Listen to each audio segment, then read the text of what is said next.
Hey, everybody. Welcome back to another episode of the Hunt, Lift, Eat podcast, brought to you by Hunt, Lift, Eat and Hunt, Lift, Eat Official on Instagram. If you're not following, you should be. Back once again with the man himself, Kerri McAllister, after a brief hiatus, man. How are you doing? Good, man. Good. It's good to be back, dude. I got a lot I got to catch up on, dude. Looking through those chats, I'm like, I have no idea what's going on. Yeah, Not a clue.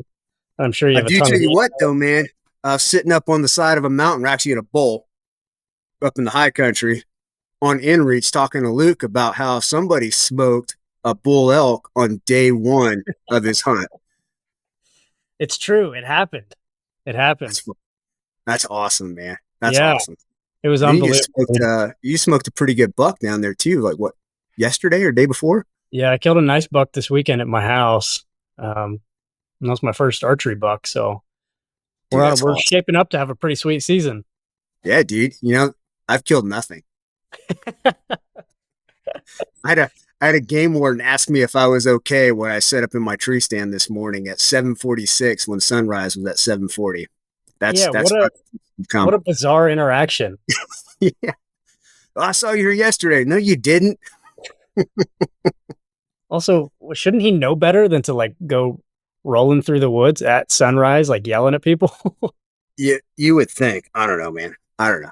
Whatever. It is what it is. Public land shenanigans, deal with them all the time. Just kind of got to roll with it and keep on trucking, man. But yeah, dude, I was gone for shit the entire month of September until just a few days ago. I know. You and I went to talking and working together almost every day to radio silence for a month. Yeah. But yeah, man, no, it was awesome though. So I mean, you guys got out and got some cool hunting camps and stuff, man. And I spent 23 days in the very definition of type 2 fun, man. Very definition of it. Like you want tough, right? You know, you want misery while you're out there. You're like, what the fuck am I doing?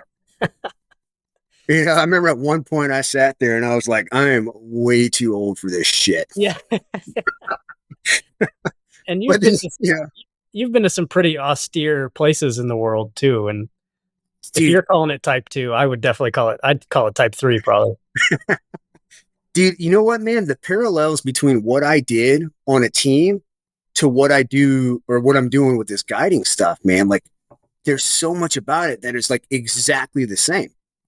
You know, like when I was active duty, my whole job was do things by, with, and through, right? Like I was trying to get the other dudes to get in the gunfights for me kind of thing, right? Like you want that host nation to go, you're trying to train that dude to do your job.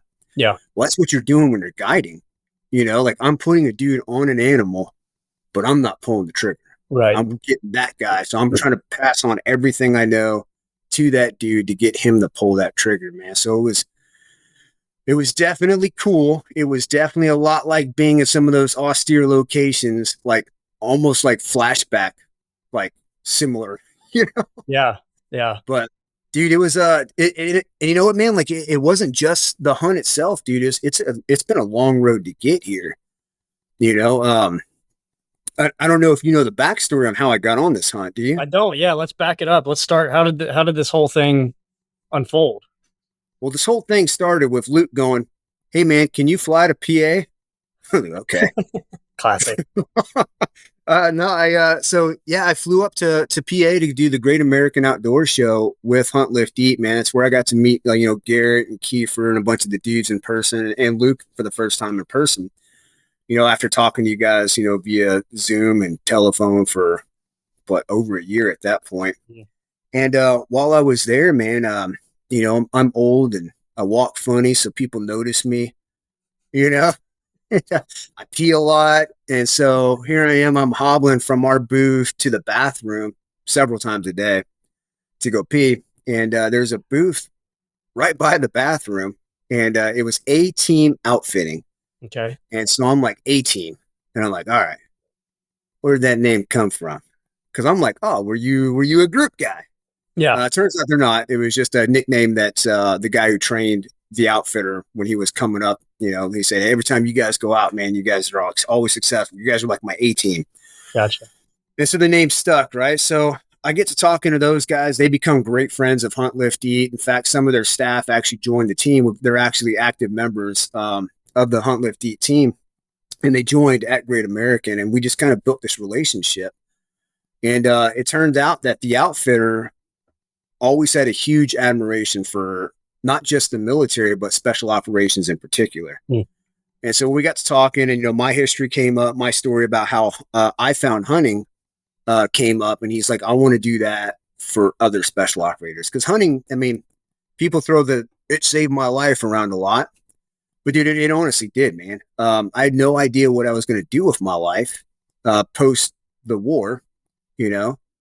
And so I found hunting a few years before I retired, after I got hurt and had to come off a team. And it literally gave me something to focus on, to fight for, my new thing, right? Mm-hmm.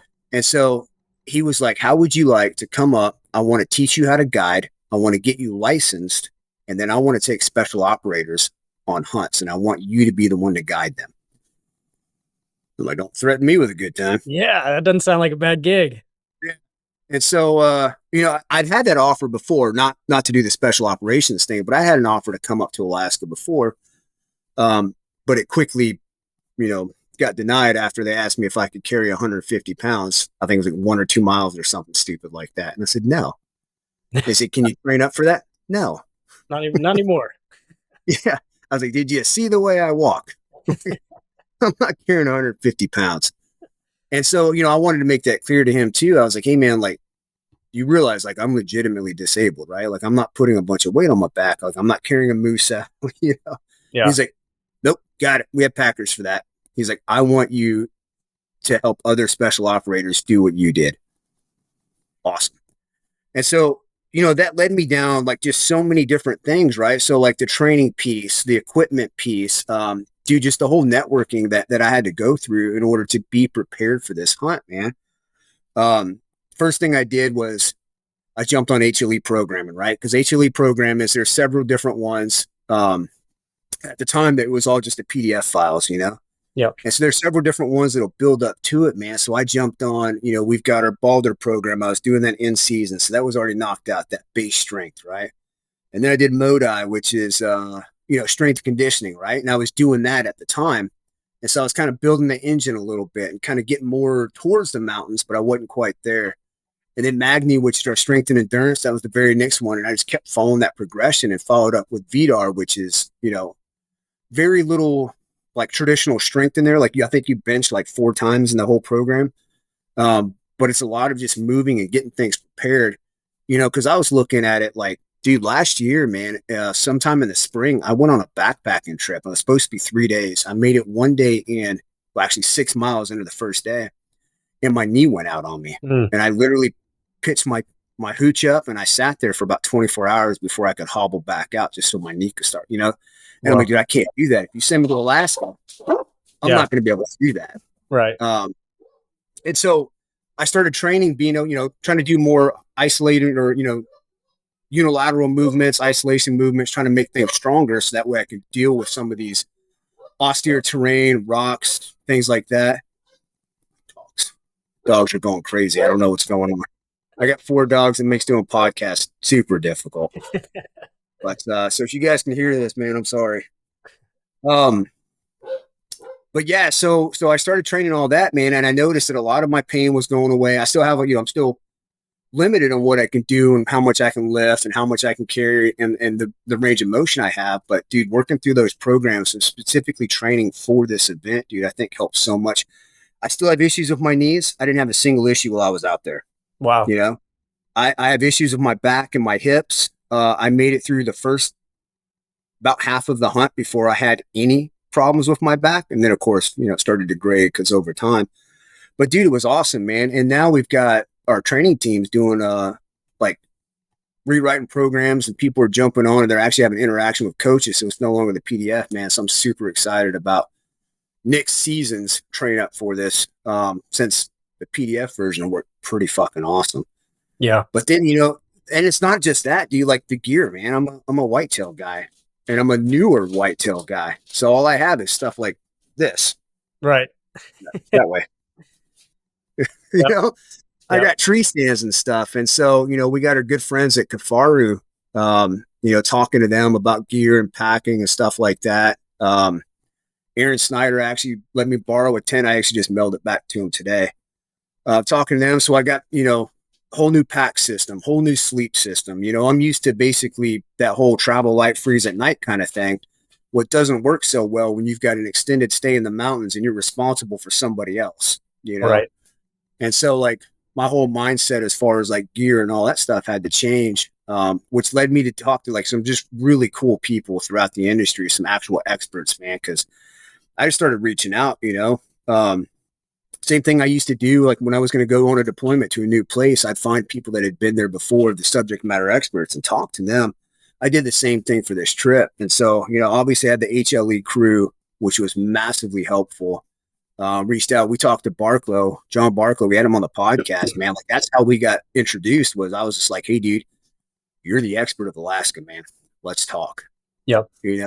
So it's been super awesome, man. And then, getting there, dude, like you're talking thousands of dollars in equipment. Yeah. Then you Yep. got to worry about your own food, right? So I got messed up guts, so I couldn't just go buy Mountain House, right? Right.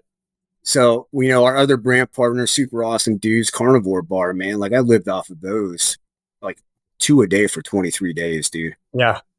Like, yeah, I don't know what I would have done if I didn't have Carnivore Bars, man. Right. But yeah, dude. So all this prep to get there. There's a lot of money, there's a lot of time, there's a lot of dedication to get there. And then once you're there, man, dude, it's wild out there. So I've So only did been they to one like part of, did they huh? like did they give you like a gear list of like, hey, you should probably consider bringing these It things? was Like it was like a I've half-ass one. yeah, I've bear hunted in Alaska and it was not what I was expecting at all. I Yeah. was way more wet and the Yeah. terrain was way more miserable than I thought it was going to be. It's not Yeah. like easy maneuverability. You're not like walking around, like you're sludging through Yeah. Oh yeah, dude. unforgiving Alaska wilderness. Well, the worst part is it's deceiving as hell, man. Yeah. Like you're looking out at the landscape and you're like, dude, it's no big deal. And then you Yeah. start climbing and that gentle slope turns into almost vertical, Yeah. and that nice lush green that you're seeing on the side of the mountain turns into alders over your head, branches the size of your forearm that you're fighting through. Dude, there was times up in those mountains, I thought the VC were going to pop out. It's so damn thick in there. And it's so easy to get turned around too. You lose all, sense of where am I because it's so thick Yeah. in those places. Dude, once you get out there, you're like patting all your gear, make sure you didn't lose Yeah. anything. Yeah. Yep. But yeah, dude, yeah, we get in there, man. And dude, I'm gonna tell you right now, Alaska, for if you do what I did, which we flew in by bush plane, man, like you've got to have the right gear. You've got to be physically fit, and you've got to be mentally tough, and you've got to be able, like you got to have woodsmanship skills, and you've got to be able to self-sustain out there, man. Because Yeah. dude, it's once you get dropped off in that bush plane, you're alone. Yeah. Yeah. Yeah. It's you and your buddies, and you guys are alone, you know. Nobody's coming back to help you out. You can't hike back to the trailhead. Dude, it's intense, man. But yeah, we flew out there. I took a 185, which is a small plane, um, out to some homestead out in southern Alaska, and then we got picked up from there by a Super Cub, dude, which was so awesome, man. Yeah. Like like you always hear Alaska, like you think the Super Cub flying in, and all of a sudden here I am, I'm in a Super Cub, man, which was just super cool, dude. Super Yeah. Cub, super cool. Are you guys having to weigh are you having to weigh gear for the Super Cub? Because that's the other thing you hear about. And I remember you No, saying I packed so much food. It was so fucking heavy. yeah, yeah. Oh, I brought 42 pounds of food, man. Yeah. I mean, I divvied them up in between two sections, Mhm. which bit me in the ass a little bit later on in the hunt. But yeah, so I thought we were gonna have to get on a scale. There are scales available, but I guess I didn't bring a lot because like my whole thought was I've got to be able to fit everything in my pack and still be able to carry it, right? Right. So and I brought about a 10-day supply because that's all we were supposed to be out there for was 10 days. And so it all fit in my pack. And so like as I'm showing up with a pack and everybody knows I'm a crippled old fuck, right? So so they didn't bother me with weight or anything, man. Yeah. But no, I don't remember anybody else having to get weighed. But I think it was one of those, the outfitter and the bush pilot had worked together so often that it was kind of, the guy would just pick stuff up, throw in his plane. He just kind of had a good idea, and then he could look at you, and he's a pretty good judge of weight on people as well. Yeah. So, but I'm sure, if you fly with somebody else or go with another outfitter, like, yeah, I'll definitely be prepared to get weighed. I don't know what the limit would be, though, to be honest with you. Right. I mean, the guys can fly out, a whole moose, Right. that's quartered up and all that stuff. So I'm sure they can handle some weight. It also depends on the landing strip too. And I found that out because I watched a guy try to land a bird that was too big for our landing strip, and then watched him try to take off, and it was real, real sketchy. It's kind of one of those by the skin of your teeth kind of takeoffs.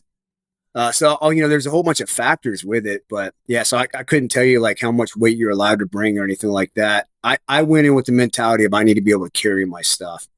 And so me being physically limited, my stuff only weighed about 60 pounds going in as I was prepared for 10 days at a time. And that's the other thing too. I went in prepared for 10 days, right? You get out there, there's no saying that you're coming back on the day they say you're coming back, right? Because weather could be bad or whatever. Yeah, the weather in Alaska is so unpredictable, and it changes day by day. Because I was, looking at my inReach, and you can track the weather, but you wake up the next morning, the weather's completely different than what it said the day before was going to be. So we were out there for the first 10 days. I had my first client out there. He was looking for a grizzly alone, right? Like no other black bears, no moose, like just all he was looking for was a grizzly, man. And we were socked in probably 7 of the 10 days that we were hunting. Oh my gosh. Yeah. So now a lot of those mornings were completely fogged in. So we didn't get started hunting until in the afternoon because you can't see, you've got to be able to see these animals, right? And as you're looking across the landscape, you can see it's color coded, man. Like Alaska's crazy. It's color coded for you.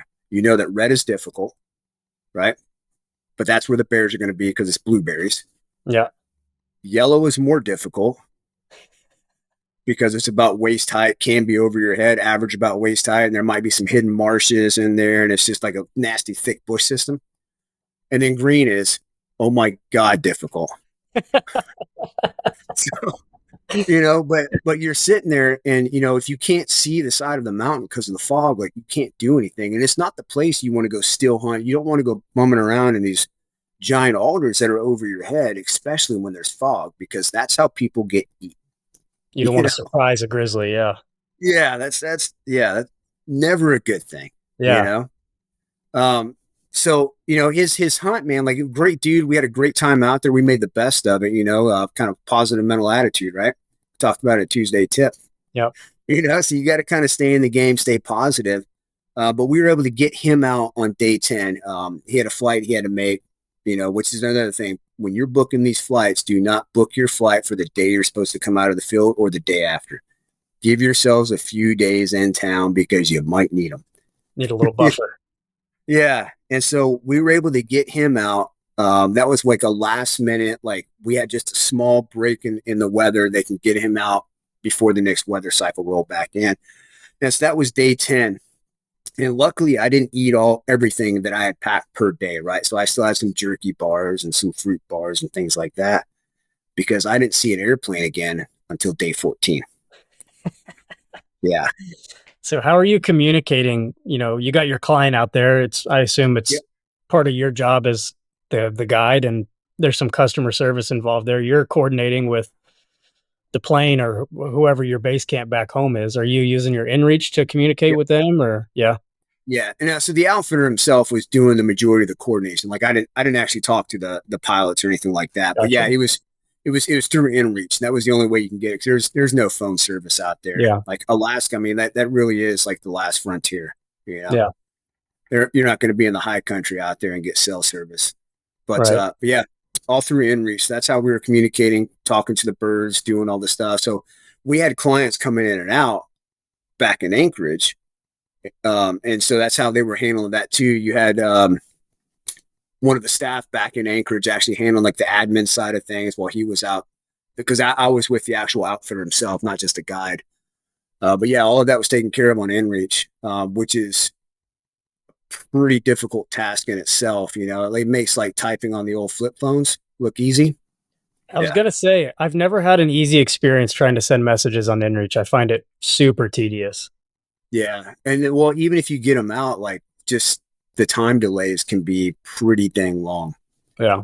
so nothing's happening in an emergency, which is, why I say when you go out there, you better be prepared to self-sustain because, Mhm. Getting help is pretty unlikely, and it's definitely not likely it's going to be fast. Yeah. But yeah, day 14, we got our second client in, and a resupply, so I finally got more food. Yeah, because like I'm sitting there, I'm like, man, all these ground squirrels I got running around. I wonder if Looking this pretty good. 338 look cool. Yeah. So Maybe if I from hit them day 10 just to right, it day won't be too much 14, meat. day 10 to Yeah. day 14, were you just like a little bit hungry? So I mean, I had some jerky bars and stuff like that, so I was definitely still eating. But dude, most of it, I mean, we weren't doing anything because Right. you were weathered in, dude. Like we set up a tarp. We cut down a couple of like 4 of the 10 willows that were in the entire valley that we were in. And cut poles. It set up like basically a tarp shelf, and that's where we were cooking under and kind of hanging out. And it was me and the outfitter literally just like staring at each other in the pouring rain for like 4 days. There's nothing you could do, man. Yeah. Like you can't hunt because obviously we're not legally allowed to hunt. If you're out there under contract as a guide, you legally can't hunt. You can't see the mountain, so it's not like you can, glass anyways. Right. Because what are you gonna glass? Clouds? Cool. You have a deck of cards or something? No, man. Dude, next time I'm bringing a book, I'm bringing Yeah. cards, something, man. Yeah, we Yeah. literally just stared at each other for like 4 days. Um, at one point, I tried to go fishing. Yeah. Uh, yeah, because we were in this valley and we're surrounded by two, basically these waterfalls form these streams that kind of were on both sides of us. And then, by the way, I've never seen a mountain swamp, but there are mountain swamps in Alaska. It's so weird. So we had a drop off cliff on one side of us, 2 creeks on the other sides of us, and then on the opposite side of the drop off was a swamp. Huh. Weirdest terrain I've ever been in. Weird. Yeah. But yes, I mean, I tried to go fishing out there. Our first client swore he saw some fish when he was glassing one day because we kind of spread out around the valley to kind of glass different spots. And he swore he saw fish. So I had my little fishing kit out there and I'm throwing his little hobo reel. I'm throwing it out there and there's nothing. There's no fish out there. Yeah. But it was something to do, I'm standing in the pouring rain. I'm like, I can't sit under that tarp anymore. I gotta do something. Right. So I remember but yeah, thinking when I was bear hunting in Alaska, I remember thinking we were out in the Talkeetna Range, like out there. And I remember being like, this is really wet. Like, I'm pretty over this. And then also thinking, like, I've never seen so much country yeah, devoid of life. Like, so much yeah, country with no, like, I'm used to, there's whitetail everywhere and turkeys yep, everywhere I go and like fish jumping in every creek and stream. And like, there's nothing further than I've ever seen in my entire life. I'm like, where are the bears? Like, they're supposed to be here. Like, yeah. where they're either there or they're not, Yeah. Oh, dude, I was surprised by that too. It wasn't that there was a lack of bears. It was just, I think we got in maybe at the wrong time. I'm not sure. I'm no bear expert. I'm not an Alaskan expert. I don't know.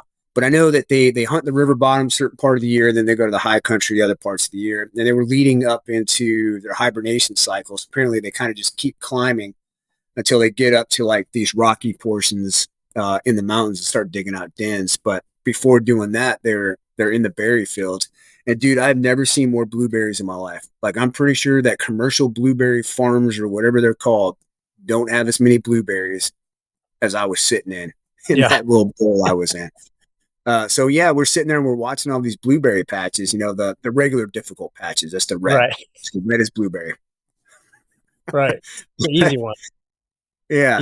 But Easier. yeah, so we're watching all those, man. And after my second client got there, it was like a switch turned, man. Like bears started popping up everywhere, Very but they're all cool. black bears. I still didn't see a grizzly. I'd seen a moose a few times. So our second client, man, great kid, dude. He's a up and coming Insta famous guy, but he showed up out there, man, and dude, moose started rutting.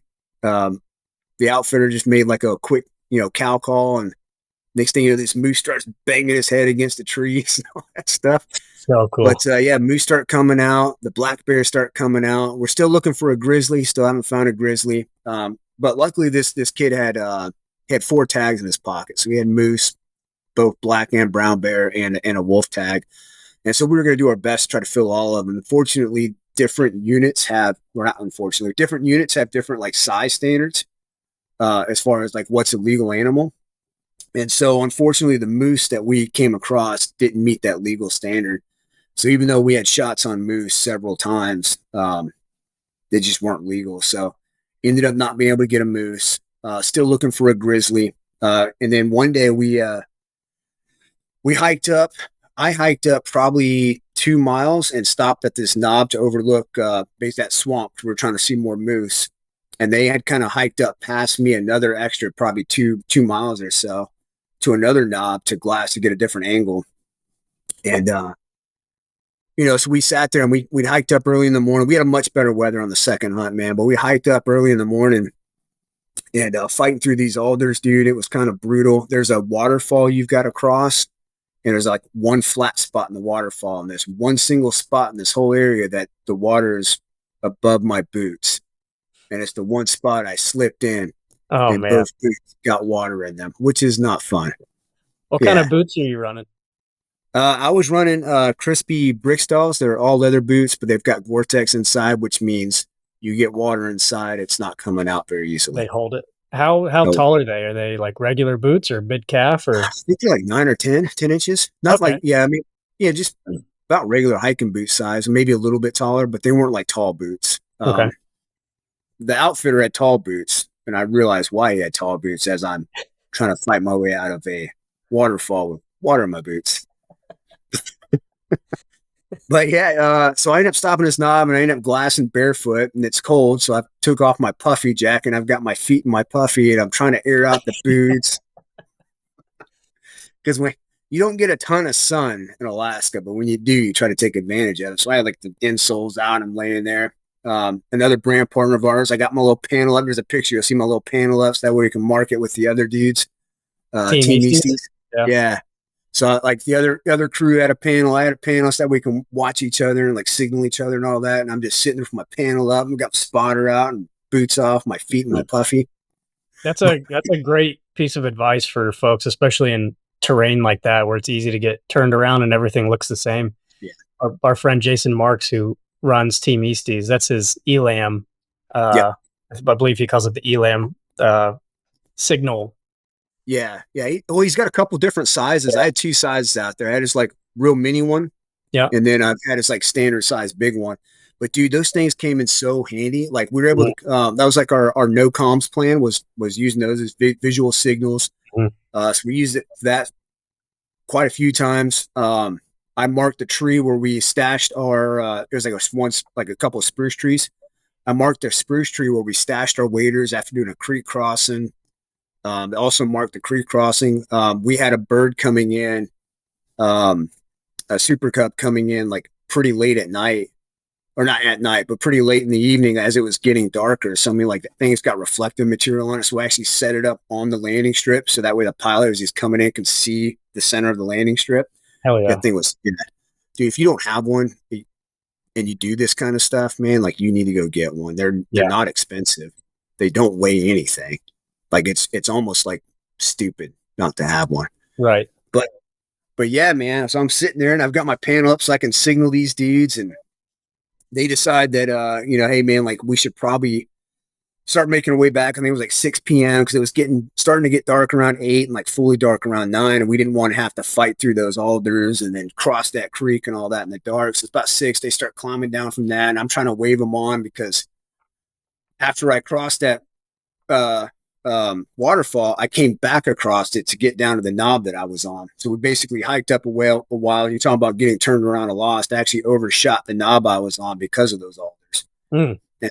Yeah, so I had to come back across the creek to find the knob I was on. And so as they were coming back, I'm like signaling them. We had our own hand and arm signals with the panel, so I can tell them like where to cut through, because where we went through was awful. And I found a better way on the way back. And so, yeah, dude, those panels were great. But they link up with me, talk about some of the animals they saw. They saw a few moose, a lot of black bear, but nothing that they could quite get to that evening. And so we pack up all our stuff. I put my wet boots back on, and we fight back through the rest of the alders and all that, get to that creek where we had our boots stashed, and throw our rucksacks down, and we take off our hiking boots and go to put on our wading boots, get ready to cross this creek again.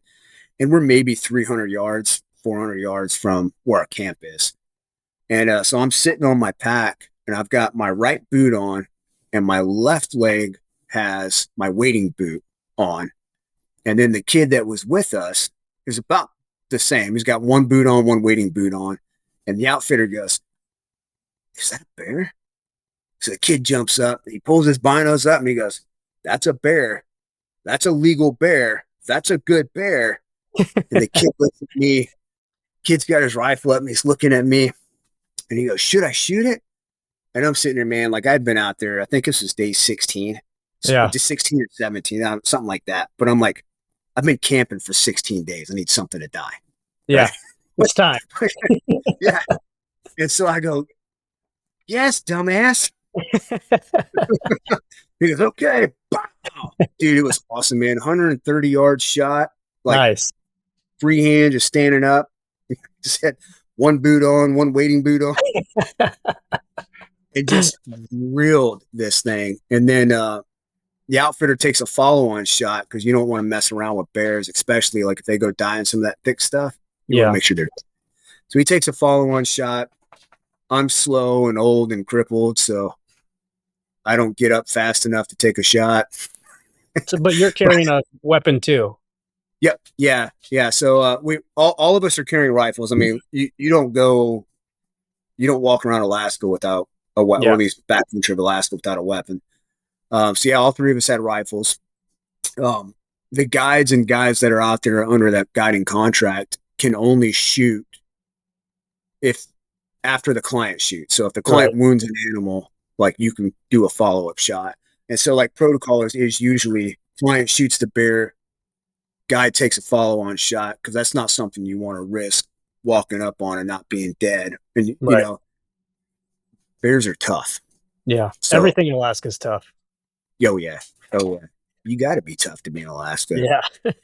but yeah, so we ended up shooting this bear, and it was in the creek, climbing up a steep bank, probably about, I don't know, 15 feet from the water. And then that bank was about 200 yards from camp. So they hiked about 8 miles. I did like 4 or something, to kill a bear 200 yards from camp. Hell yeah. Hell yeah.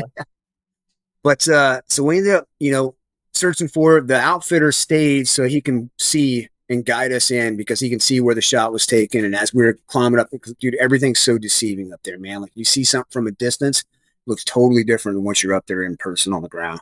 Yeah. So me and the kid, we're fighting through these alders and bushes. It looked like we were doing like a movement to contact through these alders. We're up at the high ready to smoke a bear if it jumps out. But by that time, man, it was getting close to 9 o'clock, and it was almost, like, we went from like low vis to almost no vis, right? Yeah. And so we're like, dude, we got to back out. And so we backed out, went back to camp, set up camp. And first thing in the morning, as soon as it was first light, we were up and we were back and we were searching. And dude, that bear dropped. So it was climbing up a bank from the creek. And we shot it they shot it at the very top of the bank, and it rolled back down about the 12, 15 feet and just died in a bush. And somehow we missed it that evening before. But dude, trying to drag a 200-pound bear up a steep incline in loose sand and gravel. That's not easy. That's not easy at all. We ended up making like little handles and stuff with 550 cord around the legs. Yeah. They ended up getting it up.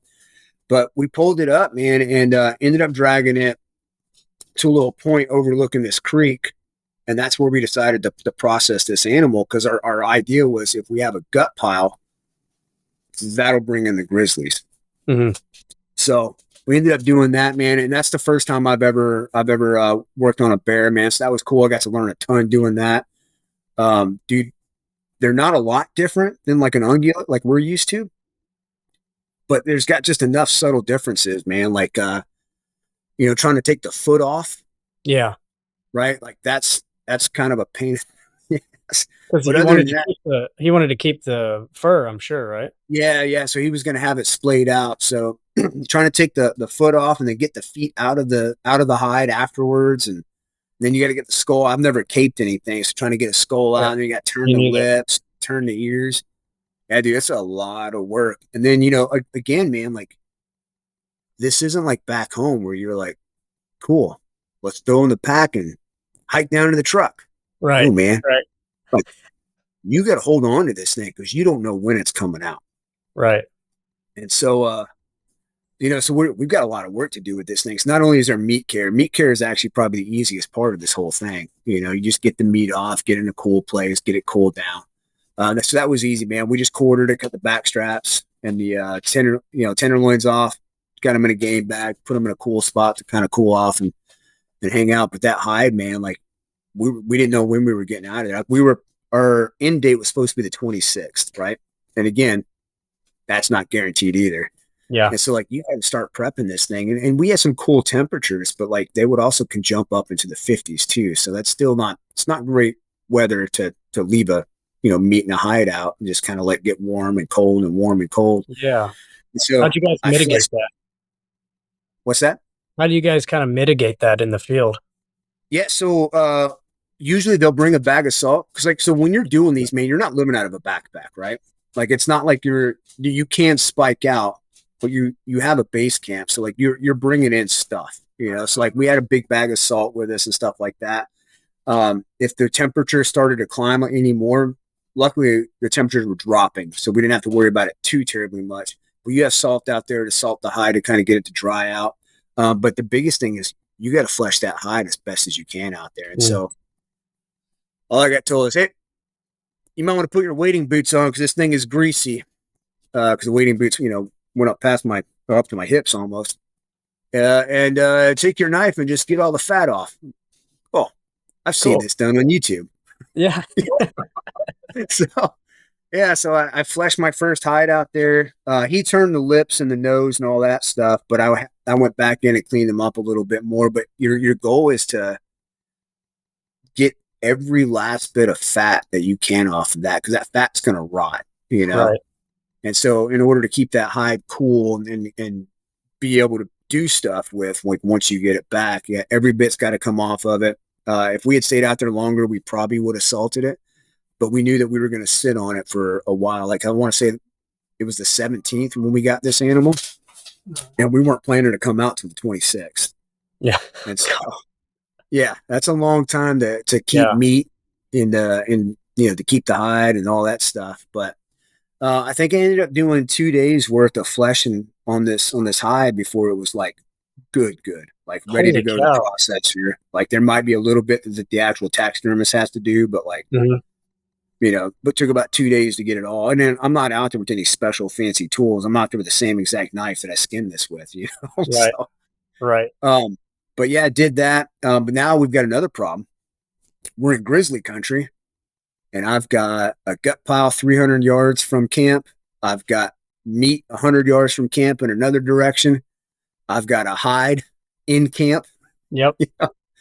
And so with that resupply that we got, they actually sent out some fresh food. So they actually sent like a packet of steaks and like a 3-pound thing of like hamburgers. So like we were cooking hamburger on a jet boil in camp.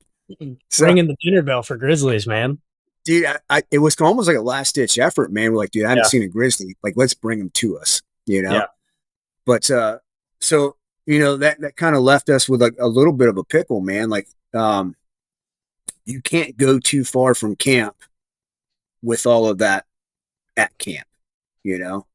But at the same time, like, we're running out of time, and this guy's got 2 animals he needs to go after, you know? So you got to get aggressive. So I ended up staying at camp. They volunteered me because, you know, like, I'm so spry and agile and able to move up these mountains so well. No, I was hurting pretty bad by that point, man.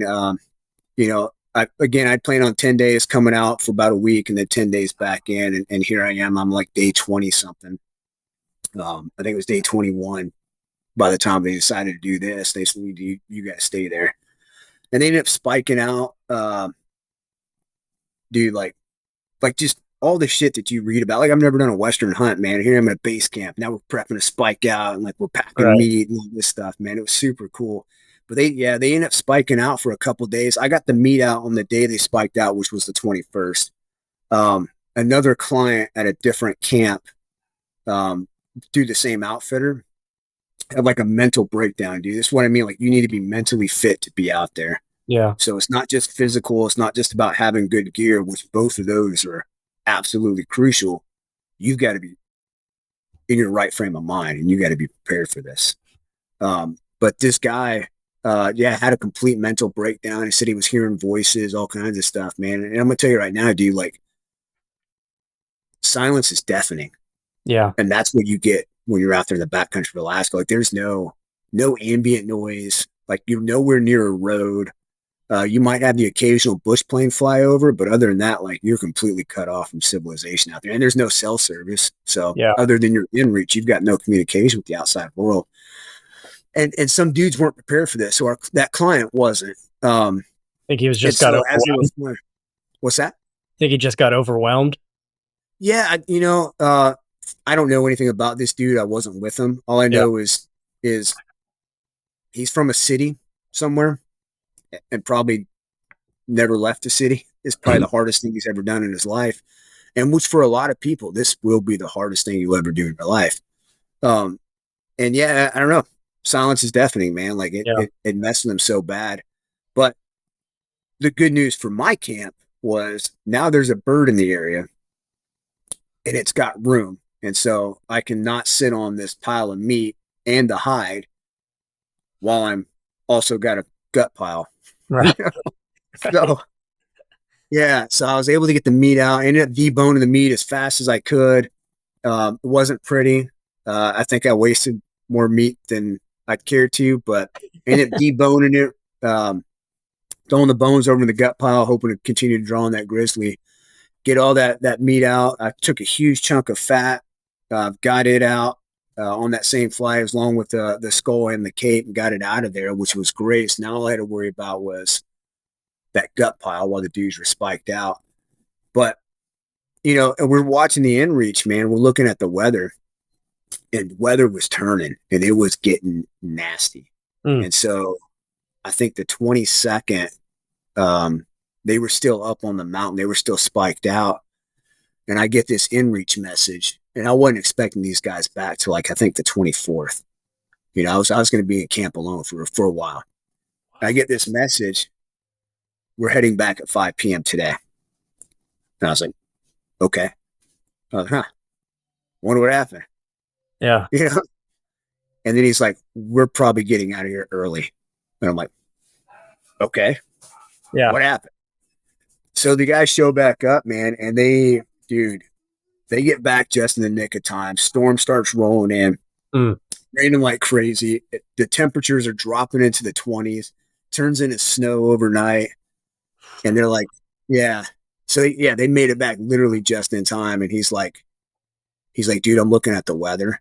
He goes, weather's going south fast. And this dude's 15 years old, man, and his parents are sitting in Anchorage. And so he's out there by himself at 15? Oh, yeah. Yeah. Wow. And so I'm like, this kid's a tough kid. I was like, but I know if it was my son out there.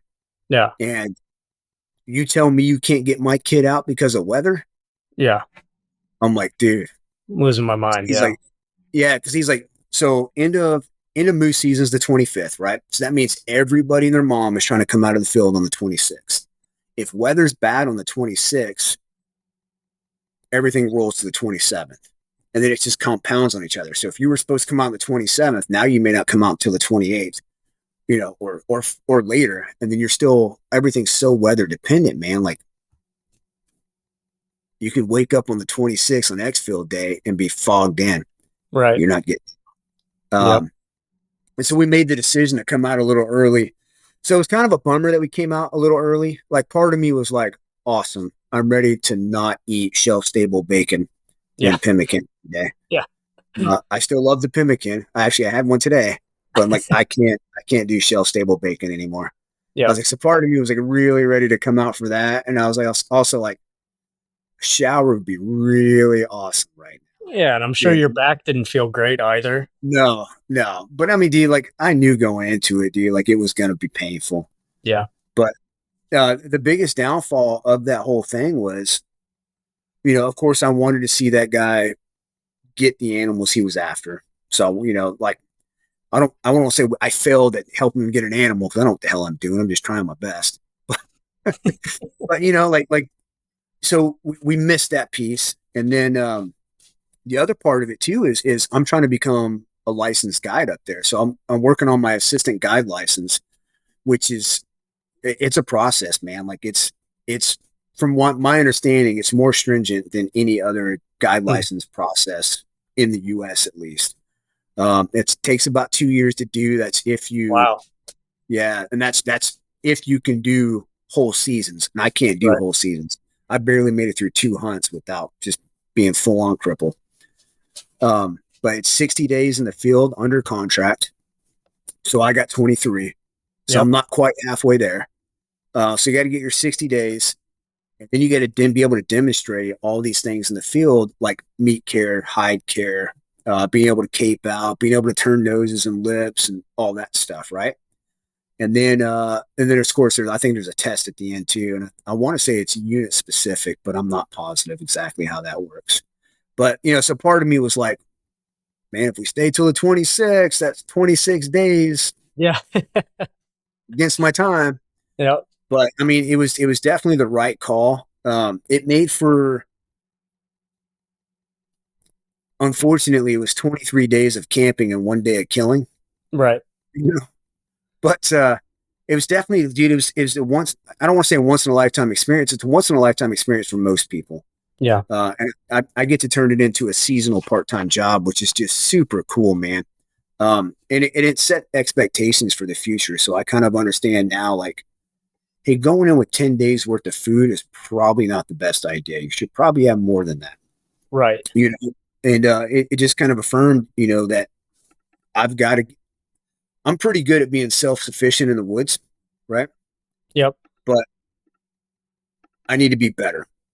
You know what I mean? Like, there's, so we were above tree line, which is, dude, there's nothing to burn, like, there's like the whole terrain is completely unfamiliar. You put me down at a bunch of spruces and birches and all that. Like, we're in a different story. Now I'm above tree line. So I've got to get smarter about, like, that, whatever biome or whatever it's called. You know what I mean? Yeah. Then gear wise, man, like, I got to test out some stuff, test out some theories, try out things that people suggested. So, like, I mean, you're always going to buy more gear, test new things and all that, but, like, helped affirm some of the gear choices I made, helped me make better gear choices for the future. Like, the first thing I did, man, when I got back was I bought a pair of puffy pants. Yeah. Yeah. Right. Yeah. I was like, I'm not wearing puffy pants. And then I get out there, and the guide, every time he stopped, he put on his puffy pants. And I'm like, oh, I get it.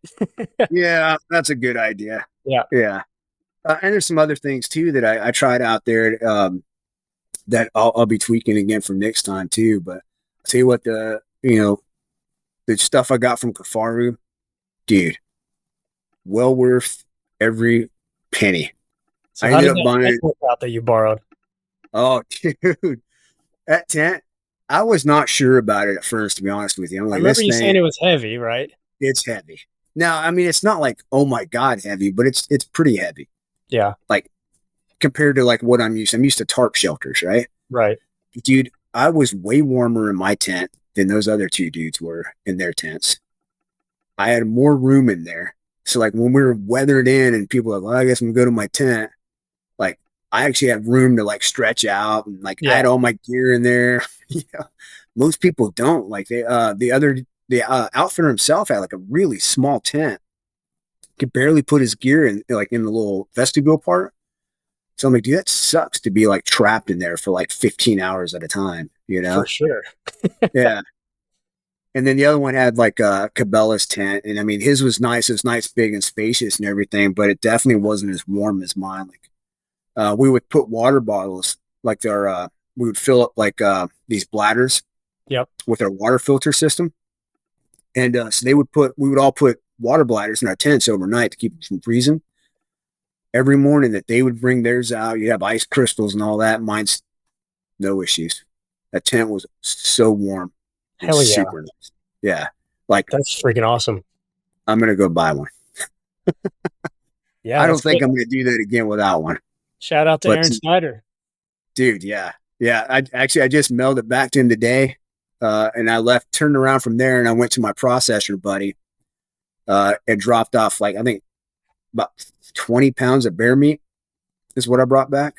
Nice. So I dropped off 20 pounds of bear meat, just going to get all made in a burger. Cause I mean, Yep. I just destroyed all the meat as I was peeling off there. Well, because it was the morning. Like I get a message that morning. They'd spiked out, man. And I get a message, hey, bird's going to be there sometime today. You might want to debone meat. I was like, oh, shit. I started ripping chunks of meat off. Uh, but yeah, no, I dropped that off, man. And sent the tent back to Aaron. Dude, that was super cool of him, man. And then all the rest of the stuff, I ended up buying a 0 degree sleeping bag like the week before I went. I stopped in Riverton and I actually didn't have any plans. I was going to go with a 20 degree sleeping bag and I was like, oh, I'll just wear layers if I need to. Dude, I'm so glad that's No not what I did. regrets. Dude, yeah. Yeah. I got there a slick wide bag so I can roll around because I move around a lot at night, man. Mhm. And dude, that thing was awesome. Hell yeah. Yeah. So I ended up doing, yeah. Oh, the boys over at Kafar are doing good things, man. And dude, I wore their puffy jacket too. Yeah. Yeah, that thing is awesome too. I didn't have to worry about like going to like get water and stuff. You're fighting through the yellow stuff. That's moderately difficult. Yep. You know, Yep. you have to fight through that to get to the water point. And so, I didn't have to worry about like ripping up my puffy walking through there because that thing's built like a tank. Oh, You it's know, durable puffy. yeah. Oh yeah, it's got Cordura on like the sleeves and like some like certain hot spots on it. It's basically their sleeping bag with some Cordura, their sleeping bag material with Cordura sewn in and like to keep you from shredding it. Very But cool. yeah, dude, like that, and then their pack. I put 70 pounds on my back. We think estimated. Wow. Yeah. That's It significant. sucked. Yeah. Yeah, it sucked a lot. Yeah. But yeah, there's no way I would have been able to do that. I got their new arc frame right before this. I spent a lot of money, man, getting ready for Yeah. this, like on gear. And Kafaru got the majority of it. But yeah, I ended up because I was carrying the meat, bone in and everything still, and we were trying to move it across this creek. So I'm trying to do a creek crossing with the 70-pound pack on, Mm. fighting through alders. Ended up we couldn't get across, man. Like the water was too fast, and the spots where the other side was passable.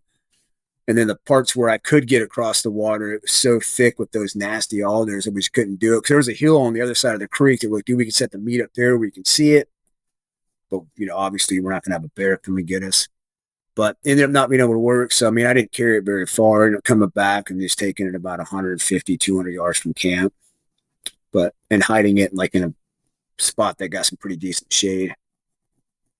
But yeah, Did you man, guys, spent a ton of money out there. The yeah, Deadshot feeds, dude. Have you tried their new Deadshot Hydra stuff? I haven't. Oh my god, dude! So I got it with a resupply. So Yeah. it didn't make it in time to go out on the first 10-day hunt. My wife sent it to me, and again, I was expecting to come out after 10 days, refit, and then go back in, but it didn't happen. So luckily, the guys in the rear were able to scoop some of that stuff up and then send it out with my resupply. That stuff was awesome. Yeah. You need to Hell try yeah. it, dude. Yeah. So that's the new hydration formula. Yeah. Yeah. So the dudes in camp like fucking fell in love. They kept trying to steal it from me. could I get one more of those? Yeah, fiending for it. Yeah. Yeah, that's exactly. And they brought out like, what is it? Liquid IVs and all these Yeah, other stuff. You know, they had a bunch of them out there. I'd be like, can I get some of that dead shot stuff? Like, I guess. that's Better a good save me stamp of some. approval for our friends over at Deadshot. That's awesome. Yeah.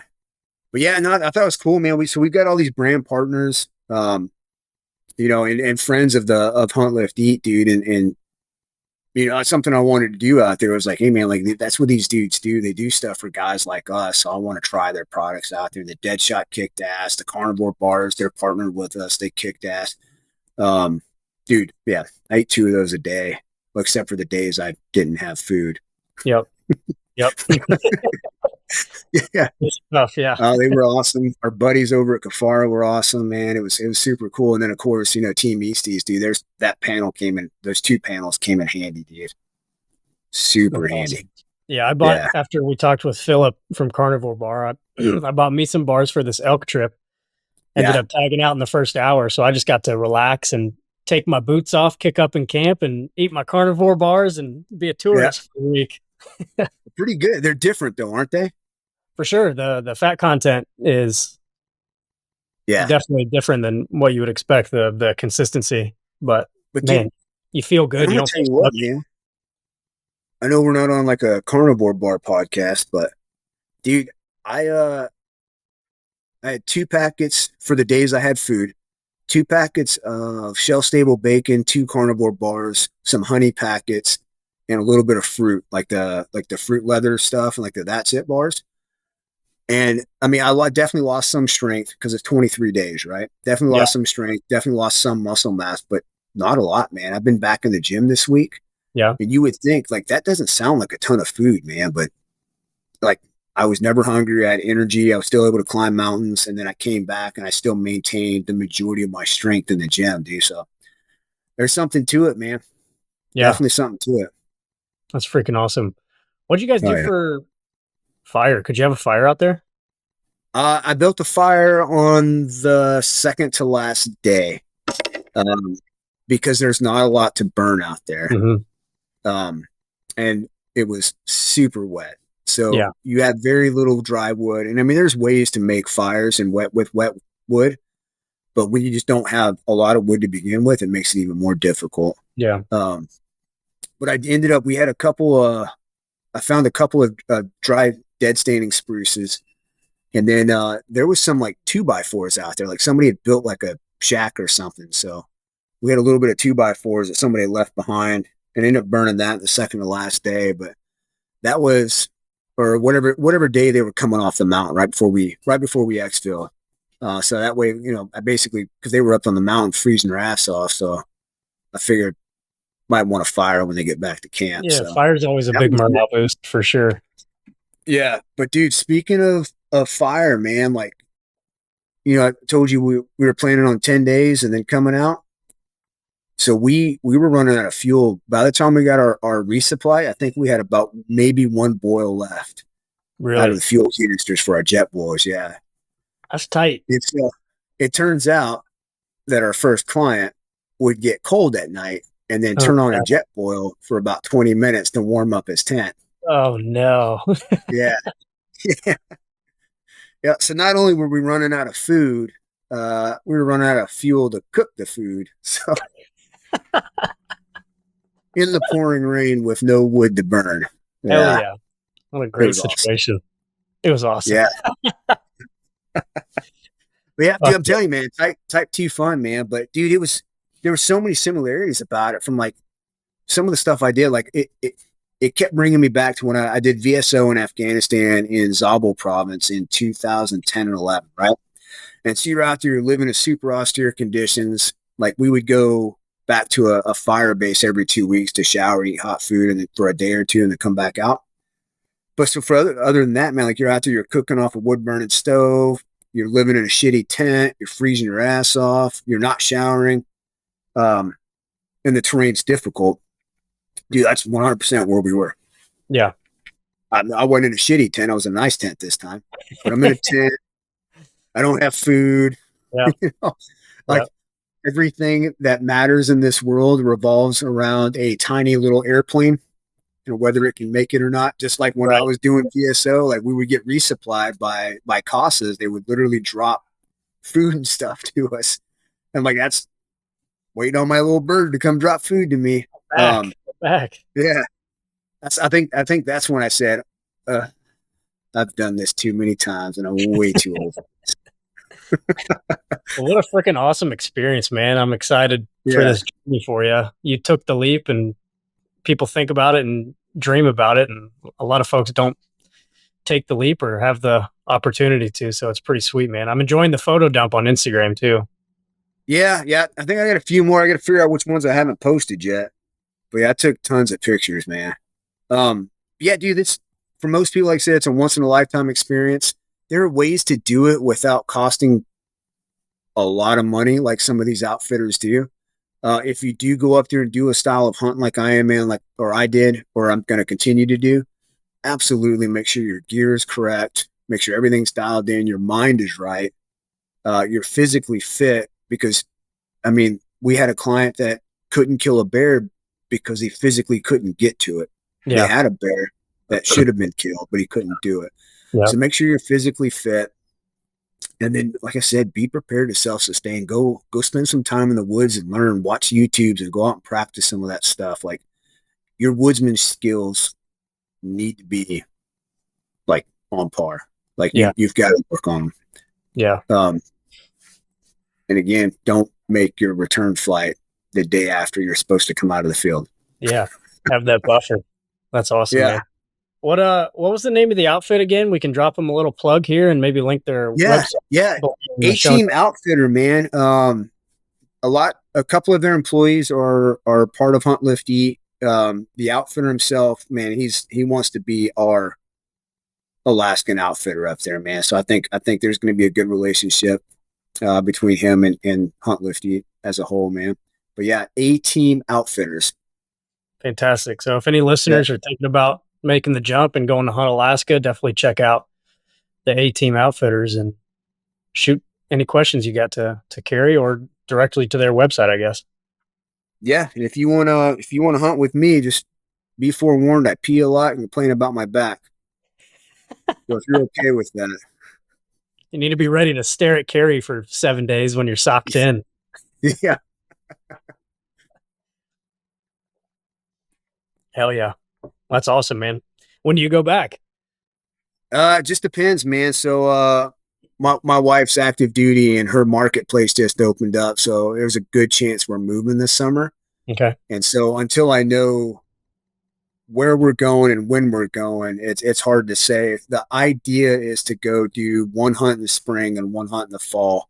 I've got a guy right now. He's a former SF medic that's going up to hunt moose towards the end of September next year that they're wanting me to guide for. So as long as I don't have to move at that time, I'll be up there then, but not real sure about any other ones yet. It's all kind of in the air. Fantastic, dude. Yeah. Awesome, man. I think that brings us to a pretty good place here. And I think your closing thoughts are good, man. Be fit, have your gear squared away, and have the right mental attitude about it. Yep.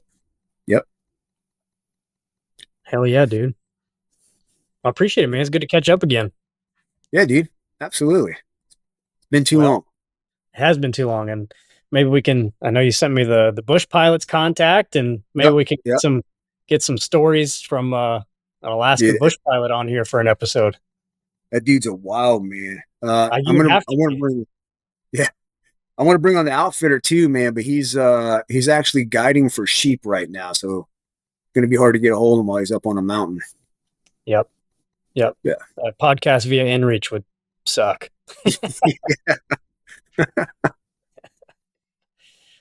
Well, cool, dude. I appreciate it, man. Listeners, appreciate the hell out of you guys. Check out the A-Team Outfitters and shoot Kerri any questions you got about Alaska.